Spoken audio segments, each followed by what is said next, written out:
Halo teman-teman, assalamualaikum warahmatullahi wabarakatuh. Kembali lagi di channel aku Yulia Kusuma. Jadi mohon maaf banget, baru kali ini aku akan aktif lagi di YouTube setelah 1 tahun belakangan aku nggak aktif. Jadi mohon maaf juga bagi kalian yang udah kirim pertanyaan di kolom komentar belum sempat aku jawab. Bisa kalian tanyain lagi kalau masih bingung di kolom komentar video ini. Jadi di sini di video pertama kali setelah aku 1 tahun belakangan nggak aktif buat nge-YouTube, aku pingin sharing ke kalian istilah-istilah dunia perkuliahan yang wajib mahasiswa baru tahu. Oke?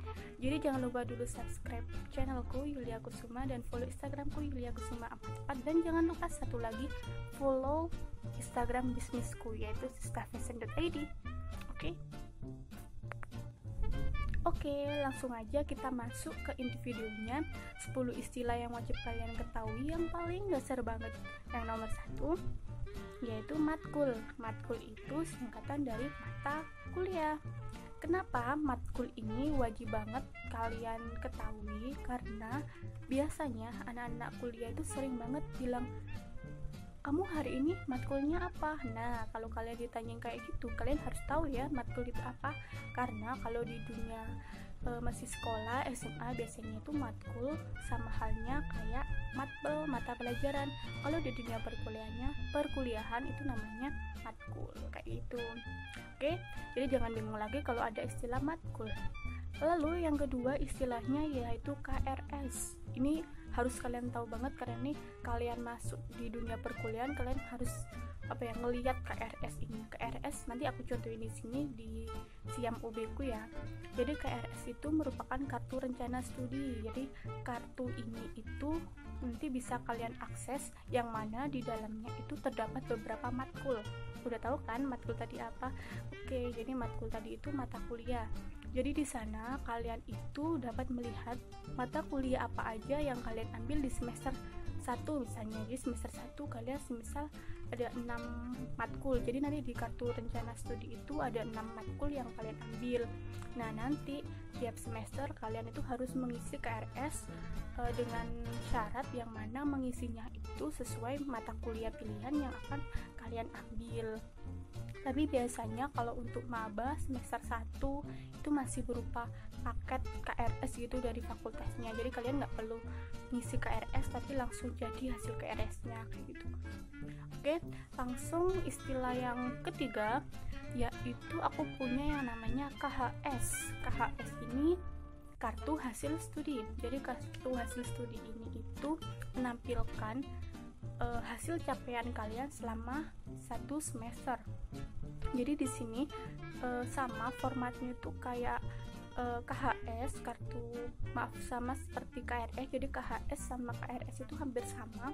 Cuman kalau KHS ini itu ada nilainya di samping mata kuliah yang kalian ambil. Jadi semisal nanti seperti aku pengantar ekonomi, kan kayak gitu aja di KRS-nya. Tapi kalau di KHS sampingnya itu ada nilainya berupa huruf A, B, C atau D kayak gitu. Jadi nanti selama 1 semester kalau kalian udah UAS, kalian bisa ngelihat kartu hasil studi di bagian siakat. Nanti siakat aku jelasin lagi ya di poin-poin selanjutnya kayak gitu. Jadi kalau KRS itu menampilkan mata kuliah yang kalian ambil, tapi kalau KHS itu menampilkan hasil belajar kalian lah kayak gitu selama 1 semester. Oke, jadi yang selanjutnya ada yang namanya SKS, yaitu satuan kredit semester. Ini merupakan bobot tiap mata kuliah. Jadi biasanya satu mata kuliah itu punya 3 SKS, di mana 1 semester biasanya boleh mengambil maksimal 24 SKS atau 8 mata kuliah. Jadi di sini udah kayak diatur sama fakultas buat ambil maksimal segini biar kalian tuh nggak keberatan kayak gitu. Dan untuk sarjana S1 itu bisa lulus kalau mencapai SKS 140 sepertinya ya. Kalau di fakultasku FEB kayak gitu di UB. Kemudian lalu yang selanjutnya itu ada yang namanya IP dan IPK. Jadi mungkin kalian udah pernah sedikit dengar kalau anak perkuliahan tanya IP kamu berapa sih, itu kan.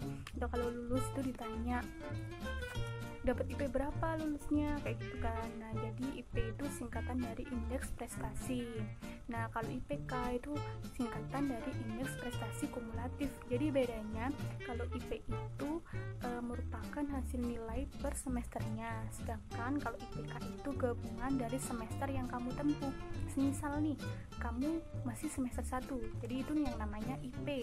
Jadi semisal kamu mata kuliahnya ada 8, habis itu ada nilai keluar, hasil akhirnya gabungan dari 8 mata kuliah itu 3,5, jadi itu yang namanya IP. IP itu rentangnya dari 1 sampai 4, jadi maksimalnya itu 4.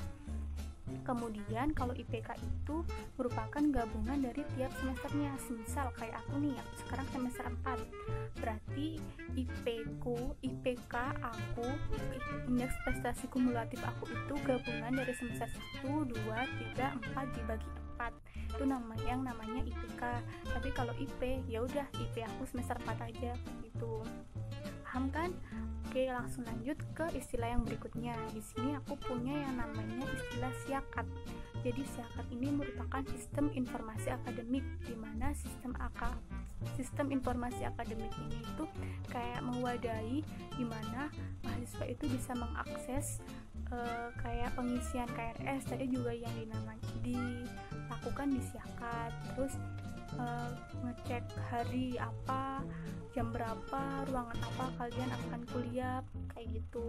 Terus melihat apalagi ya, kayak melihat tagihan UKT kalian berapa, kayak gitu. Jadi semua itu informasi akademik mahasiswa ditampung di siakat. Kalau di UB namanya itu siang gitu.